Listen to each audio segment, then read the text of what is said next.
আজকের আমি বাড়িতে বানিয়েছিলাম বাসন্তী পোলাও, সাথে একদম শুকনো শুকনো করে চিকেন কষা, হ্যাঁ, যেটাকে আমরা সবাই লাল লাল ঝাল ঝাল বলে খুবই পছন্দ করি।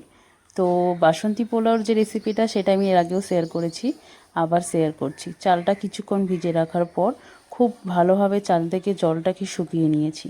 তারপর ম্যারিনেশনের পালা। পরিমাণ মতন আদা বাটা পেস্ট দিয়েছি, আর ফুড কালার দিয়েছি, ঘি দিয়েছি 1 চামচ মতন, আর গরম মশলা গুঁড়ো ভালো করে মাখিয়ে নিয়েছি। এই যে মাখানোটা এত সুন্দর গন্ধ ছাড়ে।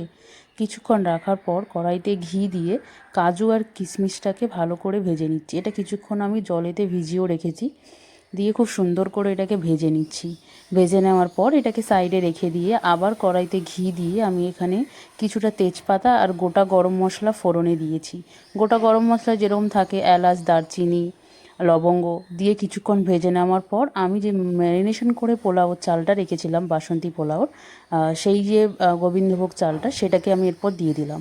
এবার খুব ভালো করে পোলাওটার চালটাকে ভালো করে ভাজতে হবে ঘিয়ের সাথে।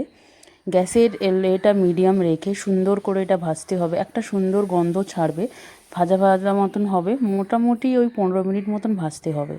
খুব সুন্দর ভাজা হয়ে গেলে তারপর এতে পরিমাণ মতন জল দিতে হবে। জলের মাপটা কীরকম, চালটা যখন ভেজাবে তখন চালটাকে মেপে নিতে হবে। আমি যেরকম 2 গ্লাস চাল নিয়েছিলাম বলে 4 গ্লাসের থেকে একটু কম আমি জল দিয়েছি। দেওয়ার পর পরিমাণ মতন চিনি, কারণ যেহেতু চিকেন কষার সাথে খাবো, মিষ্টির পরিমাণটা একদম অল্প দিয়েছি আমি। আর যে ভেজে রাখা কাজু কিশমিশ, সেটাকেও দিয়ে দিলাম। তারপর কাঁচা লঙ্কা কয়েকটা দিয়েছি একটু চেরা করে নিয়ে, আর নুনটাও পরিমাণ মতন দিয়ে দিয়েছি, দিয়ে ঢাকা দিয়েছিলাম। যখন প্রায় জলটা শুকিয়ে শুকিয়ে যাবে, এখানে ঘি আর গরম মশলা গুঁড়ো দিয়ে যতক্ষণ না এটা পুরো ঝরঝরে হচ্ছে, এইভাবেই ঢাকা দিয়ে রেখে দিতে হবে। একদিকে চিকেন কষা